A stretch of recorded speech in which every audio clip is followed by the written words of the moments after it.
Hello, everybody, and welcome to the G Suite for Education presentation. I'm sure there are many different levels of familiarity with Google and its different services. Some may have their own Gmail address for personal email, some may use the entire range of productivity apps to do their work, and some may only use Google to search for cooking recipes. As you may know, the Department of Education has adopted Google as its productivity platform, and this presentation will explain what that means.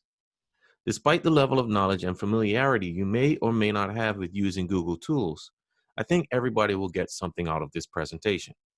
The Department of Education will be sending communication to the public throughout the summer about G Suite, and teachers will likely be asked questions. The point of this presentation is not to show you how to use G Suite, but to establish a clear understanding among all of our users about what moving to G Suite means and why we are doing it. For those that need to review this presentation at their own pace, you can find a link to the presentation in the description if you are watching this video on YouTube. In this session, we are learning why we are moving to G Suite, the differences between a personal Gmail account and a managed G Suite account, and we are learning how to access and navigate your G Suite account. This is because we want teachers from all schools to have the same understanding about why we are moving to G Suite. Using personal Gmail accounts in school settings can be problematic, and all members of BPSS will be able to speak the same language when discussing or answering questions regarding G Suite. Our success criteria. I can explain why we are moving to G Suite. I can explain 3 differences between a personal Gmail account and a managed G Suite account. I can describe one example of how moving to G Suite impacts students. I can describe one example of how moving to G Suite impacts teachers. And I can describe how to access my G Suite account.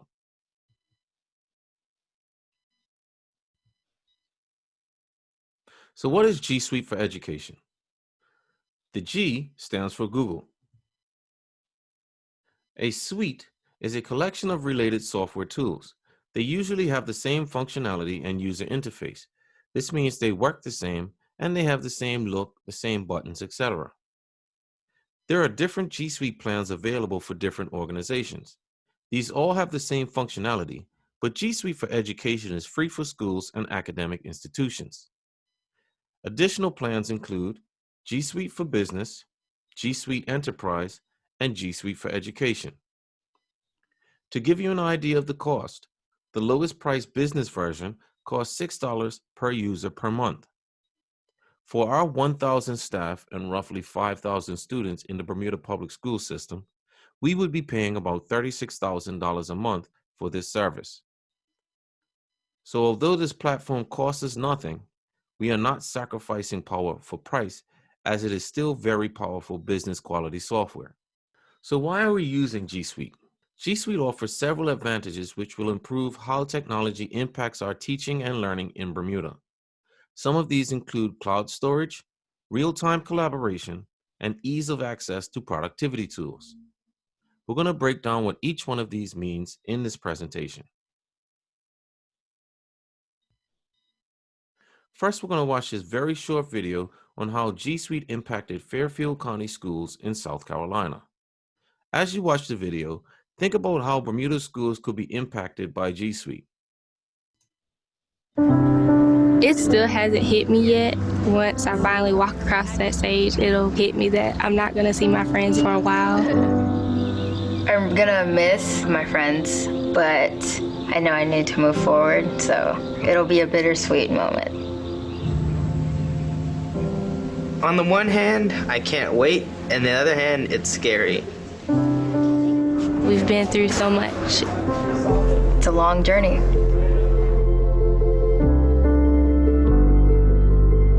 Five years ago, we realized that we needed to close that digital divide that exists. Education for the students in this county is their path to something better, and our kids deserve it.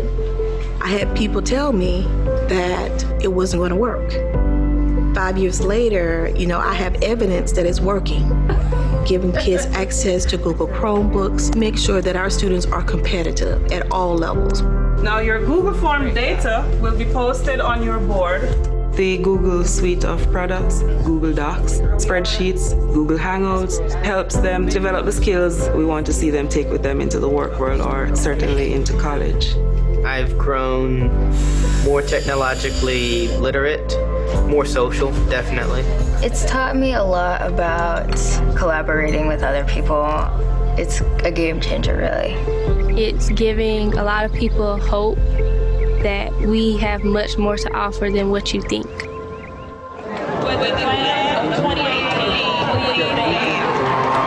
They were the first tier to be graduates with an associate's degree and a high school diploma. I believe it's inspiring to my family and the community that, yeah, you can go out and do great things. I'm most excited to be on a college campus and to have a change of scenery. I'm really excited to pursue my degree in mechanical engineering. Knowledge in general is just powerful. No one can take that from you. My mom supported me 100% and she was there to help me push myself to finish. It's an amazing feeling to know that she gets to see the end product. One of the biggest impacts that the G Suite tools has had is that it's really empowered our students.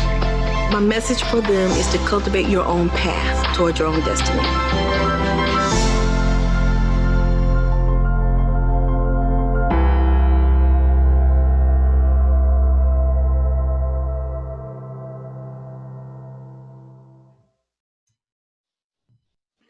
We won't go through all of these, but this is a list of the core services in G Suite. The ones that are highlighted are the 3 main productivity apps.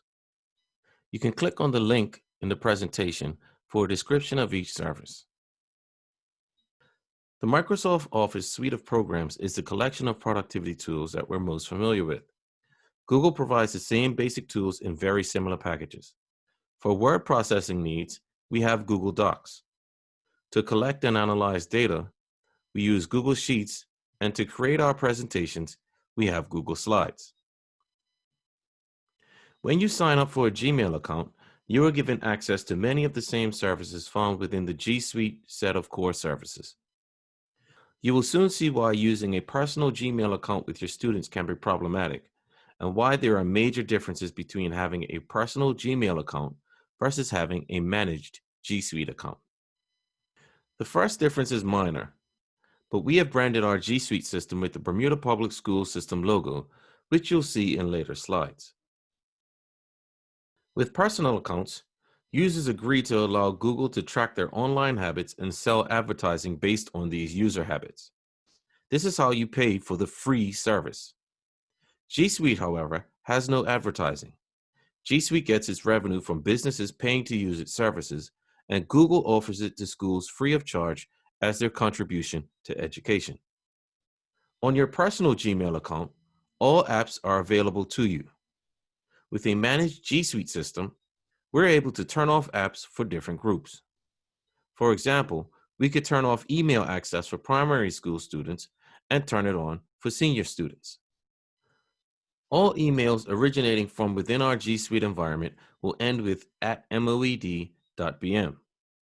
This means that parents, teachers, and outside partners can trust the source of the email. Look at the 2 email addresses in the table. Which do you think is more trustworthy and why? The student register @moed.bm email address is much more trustworthy than the student register @gmail.com address. This is because anybody can create a student register @gmail.com address. Your personal Gmail account has no help desk support. Managed G Suite accounts can have their passwords reset by a system administrator, and any other issues can be sent through to our local IT help desk. If anything major goes wrong, our local IT team is able to contact G Suite's help desk, which is open 24/7. And finally, Gmail gives you 15 gigabytes of storage, but G Suite for Education offers unlimited storage for all users. If you're currently storing years of work on a Department H or S drive, all of your content can safely be moved online. You won't run out of space for email either, as your email will now take advantage of the same unlimited storage space. Unlike a personal Gmail account, a managed G Suite account sits behind a virtual walled garden. Each separate website or service online is tied to a domain. For example, our domain is moed.bm. The Bermuda government's domain is gov.bm. Amazon.com's domain is amazon.com. The gray circle in the diagram represents every single thing on the internet, including social media, everything good, and everything bad. This blue circle represents the confines of our G Suite account, which is tied to our domain. Behind this wall, we control what we allow to reach our users, and we control what our users are able to access. This is why G Suite accounts are called managed systems. Operating behind our own domain gives us extra levels of security and customization. Gmail.com is a completely different domain, and we do not have control over it. This is why it is problematic and, in fact, dangerous to use Gmail accounts with students. The end user is the main person who will be using the software. For the purposes of this presentation, the end users we will focus on are teachers and students. First, let's discuss how G Suite will impact our students. With G Suite, we have the ability to provide students from primary 1 and up with the tools they need to become proficient to use computer technology at a much earlier age. Students can now easily access the tools they need to create content to demonstrate their learning. With unlimited storage, students can keep everything they create until they leave the system. Because this content is stored in the cloud, the usual risks such as losing or breaking portable devices or malfunctioning computers are a thing of the past. An added benefit of implementing a single G Suite experience throughout our system is that students will be able to keep their evidence of learning when transitioning between year levels or even between schools. Students can also submit work to teachers online, and they can collaborate with each other on documents synchronously or asynchronously over the internet.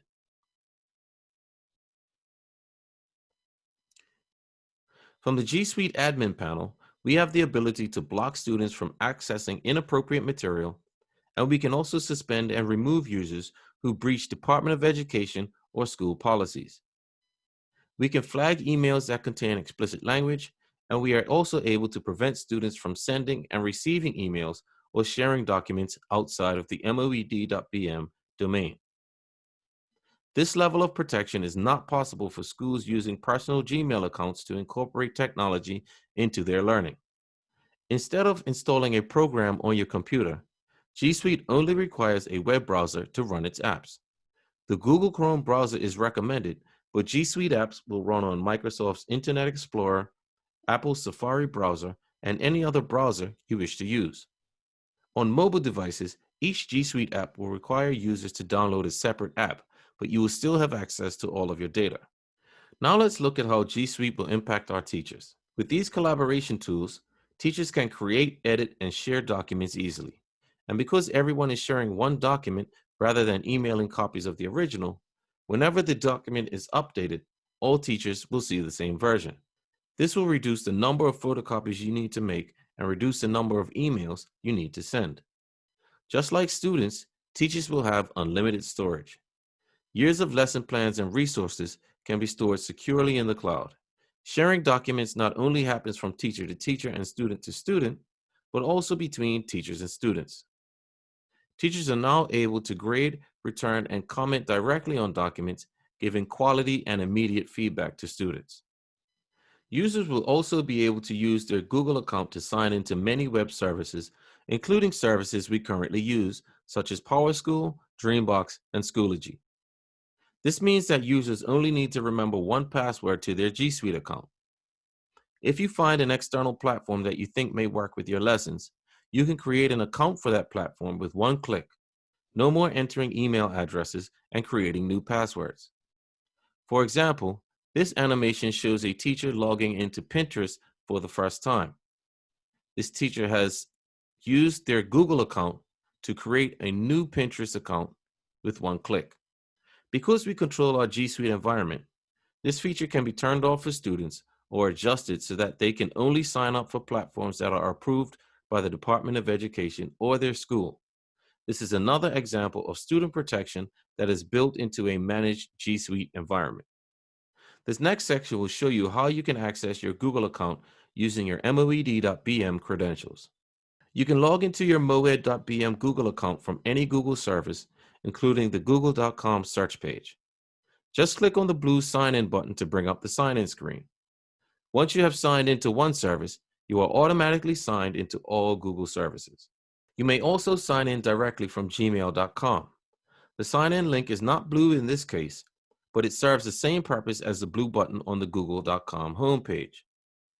Instead of using webmail.moed.bm to access your email online, you simply go to gmail.com and type in your email address and password.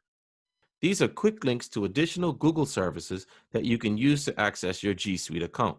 The GIF animation shows the user signing in through the Google Drive service. Remember, once you have signed into one service, you are automatically signed into all services. We're now going to discuss some features of Gmail and Google Calendar.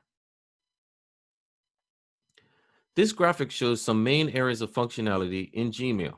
If you have a personal Gmail account, you'll be familiar with how Gmail works. This main button expands and collapses the main menu section. Number 2 shows where your emails will be listed. Number 3 shows where you can instantly start or join a video meeting with a colleague from your email account. Number 4 shows how you can easily access additional Google services, such as Google Calendar, Google Keep, and Google Tasks. Number 5 shows where your Moed Google account is branded with the Bermuda Public Schools logo. Number 6 shows the app launcher, which is available from several areas within Google and will allow you to easily access many of the additional Google services. Google Calendar is organized very similarly to Gmail, except that it's a calendar. Number 1 shows us again the main menu button, which can collapse the main menu section of the page. Number 2 shows us again where you can set up meetings just like you can in Gmail. Number 3 shows us the app launcher in the same area. Number 4 again shows us the customized BPSS logo and account management button. And number 5 again shows us the quick links, although the calendar button is missing here for obvious reasons. Google Calendar has much of the same functionality as our current Microsoft Exchange calendar, including the ability to create and RSVP to meetings. This next section will give a quick overview of the different ways you can access your G Suite apps. These methods will look familiar to some, but again, we want to make sure that everyone is comfortable with how to use G Suite.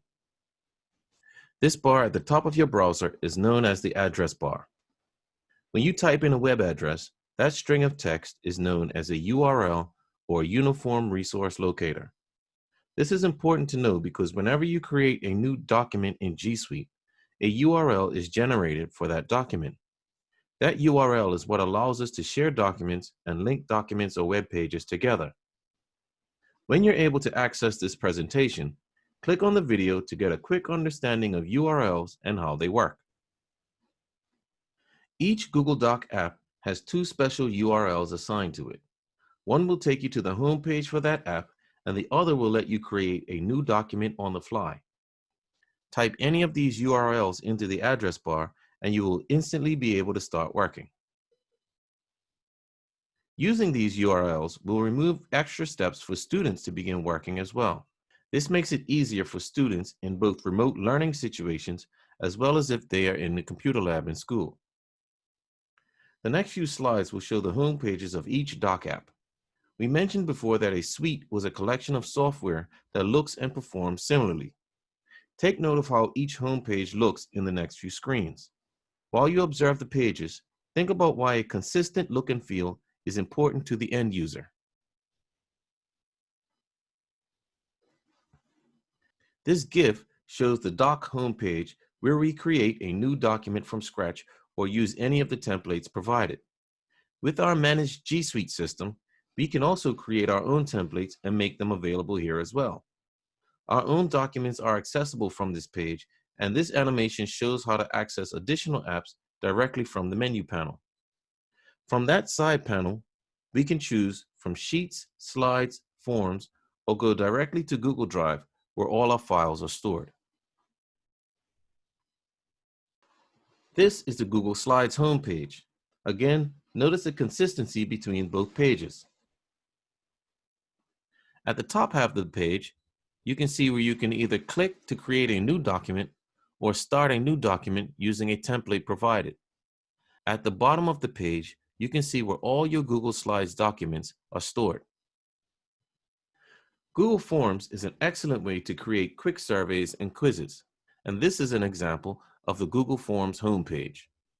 Google Sites allows teachers and students to create very simple websites in a matter of minutes. Now that you know you can create websites without using any code, what type of websites would you create as a teacher? Think about how the ability to quickly create websites could enhance the learning experience for your students. Google Drive is the heart of the G Suite platform. All of the documents you create, docs, sheets, slides, forms, sites, as well as any other non-Google files, are all stored in your Google Drive. Google's powerful search functionality extends to Google Drive as well, and you can easily search for any file that you need. The one button we will point out for now is the Switch to List View button.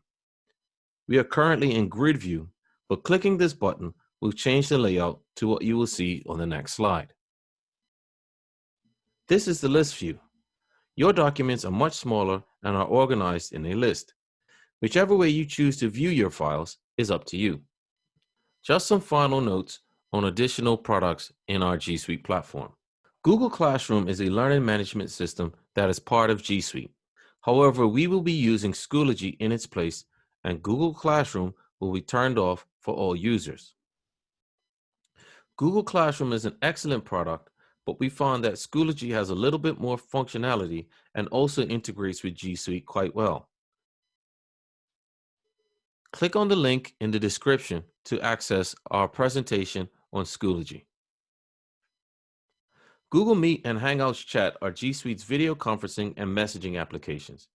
These apps will be available for teachers, but will not be turned on for students. This does not mean that students cannot join video conferences for the purposes of remote learning. What it means is that students will be able to join a video meeting, but will not be able to launch their own meeting. YouTube is not considered a Google Core service, but teachers will have managed accounts. One helpful benefit for this is that you can add useful video resources into playlists, and that your videos will not have advertising attached onto them. Google offers free self-paced online training that you can take to become more knowledgeable on how to use G Suite tools in the classroom. We strongly encourage all teachers to begin working towards their Level 1 Google Certified Educator. You do not need to be a Google whiz to do the course, but by the time you finish, you probably will be. You do not need to use your moed.bm Google account, as personal Gmail accounts will be fine to take these courses. The Certified Educator Level 1 program has an exam that will cost $10. The Certified Educator Level 2 program also has an exam that will cost $25. And both of these certifications need to be attained before you can apply to become a certified trainer.